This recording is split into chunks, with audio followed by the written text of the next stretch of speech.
people as a resource. Okay, so starting with people as resource. पहले हम introduction से start करते हैं. people, human, इंसान. ठीक है. Now what is a resource? Anything that comes in use. है जैसे कि नेचुरल रिसोर्सेज. कुछ तरह के नेचुरल रिसोर्सेज के नाम वुड, वुड हो गया, tree, minerals, water, air, all these are natural resources. So we are starting with chapter 2, people as a resource, class 9. So what is human resource? अब मैंने आपको बताया human resource. What actually human resource means? क्या ये labour है? No. So ये labour नहीं है. This is not labor. ये एक्चुअली में माइंड है, नॉलेज है, एंटरप्राइज है. ठीक है. अगर हम देखें, मैंने आपको लास्ट चैप्टर में यानी कि इकोनॉमिक पालमपुर के चैप्टर में चार तरह के रिसोर्सेज, चार तरह की चीजें बताई थी जो एक प्रोडक्शन के अंदर हेल्प करती हैं. तो वो क्या क्या थी?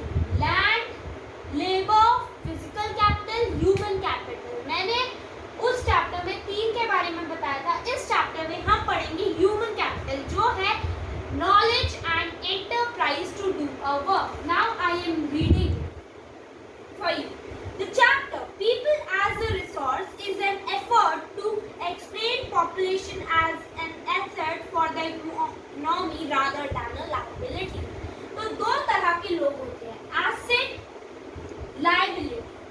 हम चाहते हैं कि हमारी पूरी पॉपुलेशन एसेट बने rather than liability. Liability ना बने. Now what is asset? Asset are the people who do work for the country, who earn for the country, who make resources for the country, who make them use. Okay. तो asset basically ऐसे लोग होते हैं जो job कर रहे हैं या फिर कोई भी कंट्री को हेल्प करने वाली चीज कर रहे हैं. ठीक है. अब एसेट बनते कैसे हैं? पहला वेरी इंपॉर्टेंट पॉइंट, एजुकेशन. सबसे पहले चाहिए education. Second health and the third training. अब इसका क्या मतलब है? पहले तो education everybody knows. Now health. How health helps? Health हमें इस तरह से हेल्प करती है कि अगर एक इंसान के पास एजुकेशन है, स्किल है, ट्रेनिंग है और वो हेल्दी नहीं है, पूरे टाइम बेड पे है, तो वो कंट्री के लिए, अपने घर के लिए कुछ नहीं कर पाएगा. वो सिर्फ लायबिलिटी, बोझ, बर्डन बन जाएगा. ठीक है. और अगर हम बात करें ट्रेनिंग की, तो इट इज एक्सपीरियंस. आपको काम करना आना चाहिए. Instead of just writing you should know the theory, you should know how to do a work. तो इस तरह से एसेट लायबिलिटी मैंने खत्म कर दिया है. जाते हैं हम कुछ स्टोरीज पे. स्टोरी ऑफ साकार. तो एक स्टोरी दी गई है यहाँ पे जिसके अंदर बताया हुआ है साकार एक बच्चा है जिसके पेरेंट्स और एक विलास बच्चा है. नाउ अब आपको एजुकेशन का इम्पोर्टेंस मैं बता रही हूँ. ठीक है. एजुकेशन का importance to make a person liability. तो साकार जो है वो उसके पेरेंट्स उसे एजुकेशन में डालते हैं और वो बहुत अच्छे से पढ़ाई करता है, इज एजुकेटेड. अब साकार को जॉब मिल गई. तो साकार दो तरह से हेल्प कर रहा है, डायरेक्ट और इनडायरेक्ट. तो डायरेक्ट के अंदर वो इस तरह हेल्प कर रहा है कि अपनी फैमिली और खुद के लिए मनी अर्न कर रहा है हिमसेल्फ. ठीक है. तो दोनों के लिए मनी अर्न कर रहा है. और इनडायरेक्ट सोसाइटी को वो एसेट बन रहा है. सोसाइटी के लिए वो एसेट बन रहा है. अगर वो कोई भी जॉब में एफर्ट डालता है तो सोसाइटी उससे प्रोग्रेस पे आ जाती है. और वही विलास है जो नॉन एजुकेटेड है, अपनी मम्मी को फिश बेचने में हेल्प करता है, तो उसकी इनकम बहुत कम है और ना ही उसे कुछ मिल रहा है. तो ये हो गया एजुकेशन का इम्पोर्टेंस. अब आ जाओ हेल्थ का. ठीक है. हेल्थ का इम्पोर्टेंस. एक सेकेंड. एजुकेशन है, ट्रेनिंग है, लेकिन बहुत ही ज्यादा बीमार रहता है तो वो कुछ हेल्प नहीं कर पाएगा, वो एसेट नहीं बन पाएगा, वो लायबिलिटी हो जाएगा और विलास, ठीक है, इस तरह से हेल्थ हो गई। और ट्रेनिंग, आपको काम करना आना चाहिए। अब दो तरह की साइकिल्स हो, पहली विंटर्स साइकिल, दूसरी विशियस साइकिल, ठीक है, दो तरह की साइकिल्स होती है। These are not pedalling cycles, these are a revolution, यानी कि एक पीढ़ी बाय पीढ़ी साइकिल, ठीक है। तो दो तरह की साइकिल होती है। पहले आ जाओ विंटर्स साइकिल। देखो, एक एजुकेटेड पेरेंट है, ध्यान से सुनना, ये एक एजुकेटेड पेरेंट है, उसको पता है एजुकेशन का इम्पोर्टेंस। एक एजुकेटेड पेरेंट को एजुकेशन का इम्पोर्टेंस पता है तो वो क्या करेगा, अपने बच्चों को भी एजुकेट करेगा। नाउ एजुकेटेड चिल्ड्रन, अब इन बच्चों को पता है कि एजुकेशन का महत्व क्या है, एजुकेशन का इम्पोर्टेंस क्या है, तो अब ये अपने बच्चों को पढ़ाएंगे। तो इस तरह से ये साइकिल घूमती रहेगी, घूमती रहेगी। तो ये तो एक हेल्पफुल साइकिल है। अब दूसरी होती है विशियस साइकिल। इस साइकिल को हम बोलते हैं एडवांटेजियस साइकिल, ठीक है। अब आ जाओ विशियस साइकिल पे, जिसे हम डिसएडवांटेजियस बोलते हैं। तो इसके अंदर बेसिकली ये होता है कि एक अनएजुकेटेड पेरेंट है जिसे एजुकेशन का इम्पोर्टेंस नहीं पता है, एक अनएजुकेटेड पेरेंट्स है जिसे एजुकेशन का महत्व नहीं पता है, तो क्या होगा, अनएजुकेटेड चिल्ड्रन, ठीक है। अब अनएजुकेटेड चिल्ड्रन होंगे, ये साइकिल घूमती रहेगी, तो इसे बोलते हैं vicious cycle. Winters cycle advantageous cycle, vicious cycle disadvantageous cycle. अब आती है तीन एक्टिविटीज। तो अब आती है तीन तरह की एक्टिविटीज, प्राइमरी, सेकेंडरी और टेरिटरी। अब इनका क्या मतलब है, ध्यान से सुनना। Primary input, secondary process and third tertiary as output. अब इसका क्या मतलब हुआ, सुनना ध्यान से। पहले तो इनपुट पे आ जाओ। इनपुट यानी कि एग्रीकल्चर, या फिर सपोज करो एक वीट की फैक्ट्री है, वीट का हम एग्जांपल लेते हैं। तो पहले तो एक खेत में वीट उगाया गया, ठीक है, यानी कि एग्रीकल्चर हुआ, ठीक है। अब इस वीट को हमें फ्लोर के रूप में चाहिए, तो प्रोसेस में क्या हुआ, वीट को चेंज कर दिया गया, यानी कि वीट को पीसा गया और पैक कर दिया गया, किसके अंदर, फ्लोर के अंदर। तो इसमें क्या हुआ, फैक्ट्री, फैक्ट्री आ गया, इंडस्ट्रियल वर्क आ गया सारा। अब आ जाओ आउटपुट पे। तो आउटपुट में आ गया कि इसी आटे को शॉपकीपर्स ने बेचा और प्रॉफिट अर्न किया, यानी पैसे कमाए, तो इसके अंदर आ गए शॉप सेलिंग, ठीक है। तो ये हो गई टेरिटरी। इस तरह से होती है हमारी तीन economic activities by men and women. इन तीनों एक्टिविटीज के थ्रू होता है प्रोडक्शन। तो इस तरह से ये खत्म होता है। अब आ जाते हैं नेक्स्ट चीज पे। अब आ जाते हैं मेन एंड वुमेन पे। अगर आपने देखा हो, मोस्टली मेन जो होते हैं they go out to work and womens do household chores, यानी हाउस होल्ड चोर्स, ठीक है। ये गलत है, सबको इक्वल करना चाहिए, बट मोस्टली ये होता है घर में, ठीक है।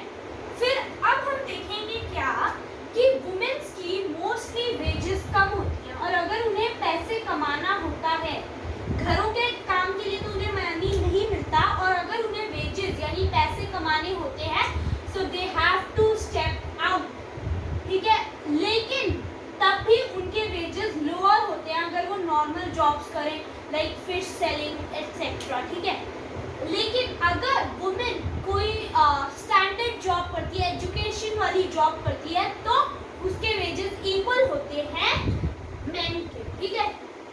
ये हो गई पहली बात। अब हम आ जाते हैं क्वालिटी ऑफ, वो स्टार्टिंग विद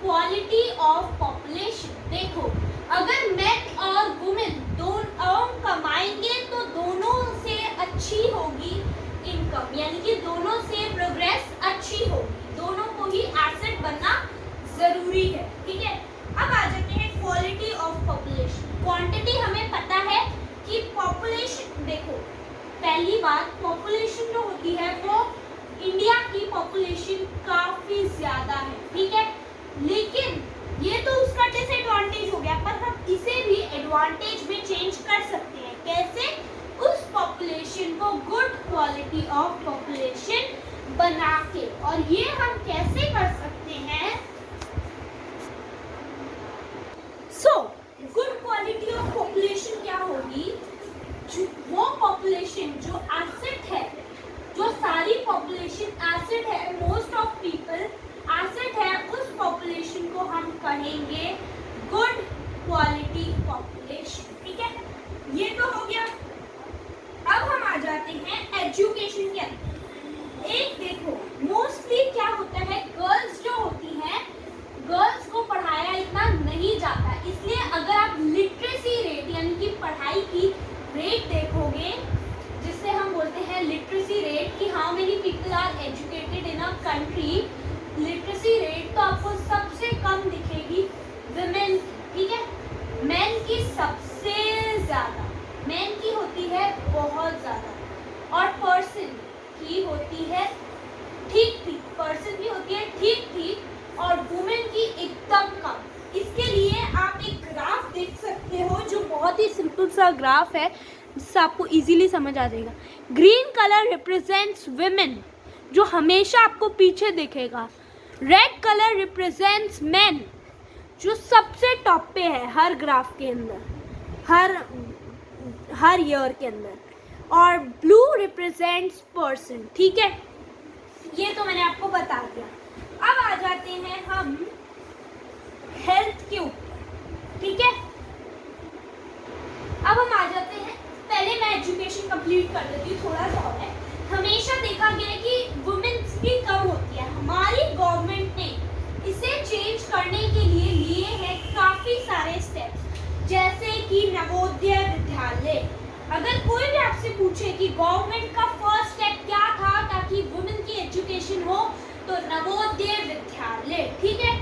ये तो हो गया। अब पुअर चिल्ड्रन, देखो ये तो रिच लोग मोस्टली, अब लिटरेसी रेट में ही जो पुअर पीपल होते हैं वो अच्छा, वो एजुकेशन में इतना नहीं करते, ठीक है। तो गवर्नमेंट ने उनके लिए क्या किया, उनके लिए स्टार्ट की मिड डे मील स्कीम, जो मोस्टली स्कूल्स में है, मोस्टली गवर्नमेंट स्कूल्स में है। इसके अंदर बच्चों को खाना मिल जाता है। इसीलिए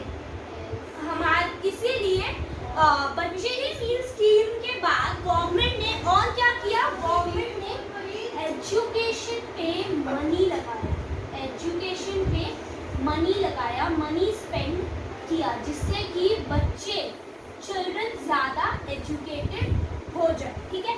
ये तो हो गई पहली बात। अब एक टेबल है जो मैं आपको दिखा देती हूँ। इस टेबल से हमें पता चलता है दैट कितना ज़्यादा एजुकेशन रीच हुआ। पहले यूनिवर्सिटीज़ ही देख लो कि कितनी कम थी, फिर धीरे धीरे बढ़ती गई, ठीक है। इस तरह से ये हो गया। अब आ जाते हैं हेल्थ पे, ठीक है। Health, so now I am coming to health. इसके लिए मैं पहले रीड कर रही हूँ। Firm maximum profit. Do you think any firm would be included to employ people who might not work efficiently as healthy workers in health? तो सबसे पहले हम बात करते हैं हेल्थ के इम्पोर्टेंस का। सपोज करो एक कंपनी है, क्या कंपनी चाहेगी कि उसके वर्कर्स हेल्दी ना हो, ऑल द टाइम हॉस्पिटल्स में रहें, या कंपनी उनको चूज करेगी जो हेल्दी हो? किसे चूज करोगे आप, इनको कि हेल्दी को? मोस्टली हेल्दी को, डेफिनेटली हेल्दी को, इनको नहीं चूज करोगे। इसीलिए हेल्थ बहुत जरूरी है। तो हमारी गवर्नमेंट ने हेल्थ के लिए शुरू किए गवर्नमेंट हॉस्पिटल्स, और क्या क्या, फ्री पोलियो ड्रॉप्स, और भी बहुत सारी चीजें स्टार्ट की। इसके लिए पढ़ते हैं, The health of a person helps him to realize his or her potential and the ability to fight illness. He, she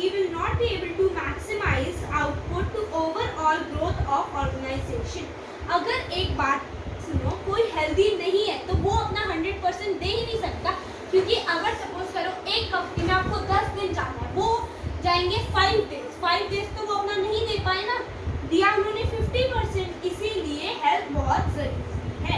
Indeed health is a indispensable basic for realising the one's well-being. Henceforth, improvement in health status of the population has been the priority of country. इसीलिए health सबसे पहली priority है। हमारी national policy जो है वो भी health के लिए बहुत कुछ कर रही है। ओवर द 5 डिकेड्स, पहले अब इसके अंदर दिए हुए हैं 5 डिकेड्स के अंदर बहुत ज़्यादा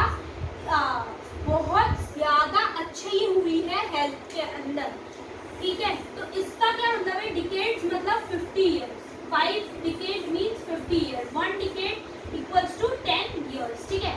ये तो मैंने जनरल नॉलेज के लिए बता दिया। ओके, अब हम आ जाते हैं सीजनल एम्प्लॉयमेंट।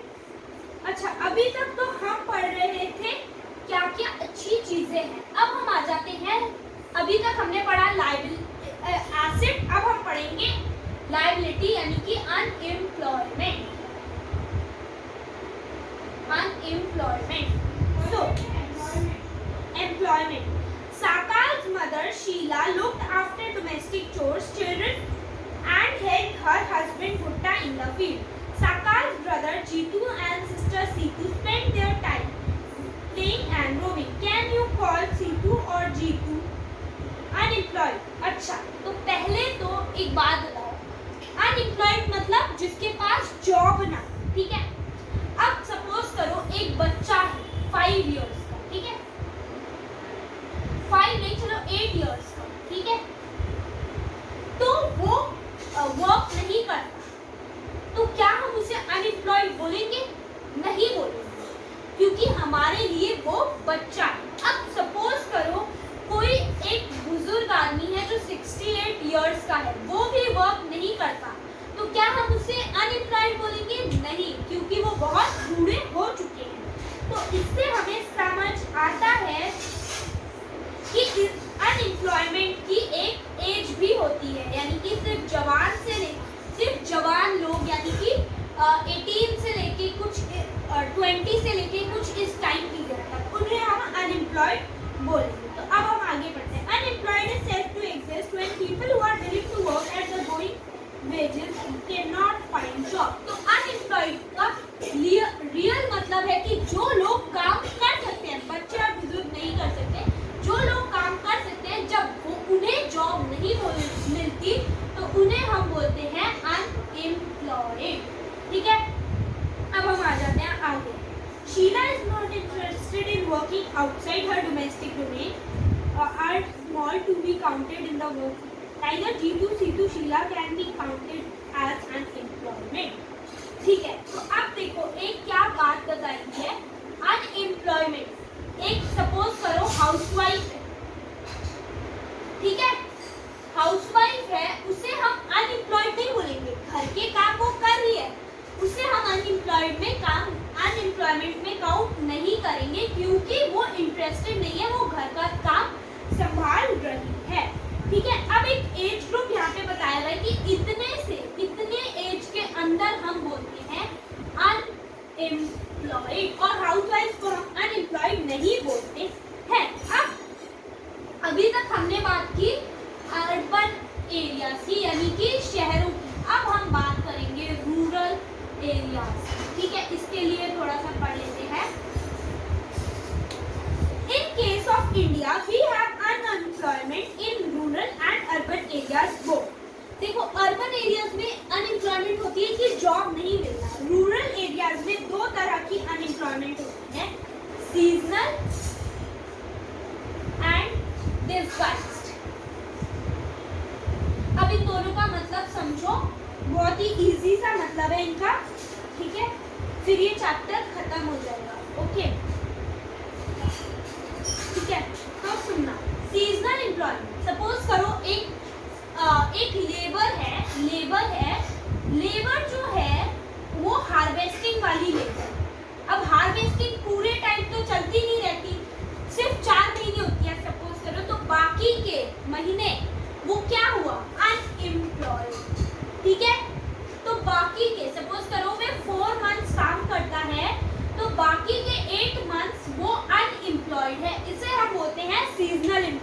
अनएम्प्लॉयमेंट। फिर आती है डिस्गाइज्ड अनएम्प्लॉयमेंट, जिसे के अंदर हम फैंसी ड्रेस बोलते हैं। कैसे, सुनना ध्यान से। डिस्गाइज्ड अनएम्प्लॉयमेंट की हम बात कर रहे हैं, तो इसके अंदर सपोज करो एक फील्ड है, ठीक है, फील्ड है, फील्ड में सिर्फ 10 लोगों के काम करने की जगह है, लेकिन उस फील्ड में 15 लोग काम कर रहे हैं, तो बाकी के 5 क्या हुए, उनकी जरूरत तो है नहीं तब भी वो काम कर रहे हैं, तो वो हुए डिस्गाइज्ड अनएम्प्लॉयमेंट। यानी कि वो काम तो कर रहे हैं बट वो कोई भी डिस्गाइज्ड है, यानी कि उनका कोई यूज नहीं आ रहा है। और unemployment leads to wastage of man power resource, यानी कि हाथ पैर सब, अगर आप अनएम्प्लॉयमेंट में हो तो आपके हाथ पैर करने का कोई भी यूज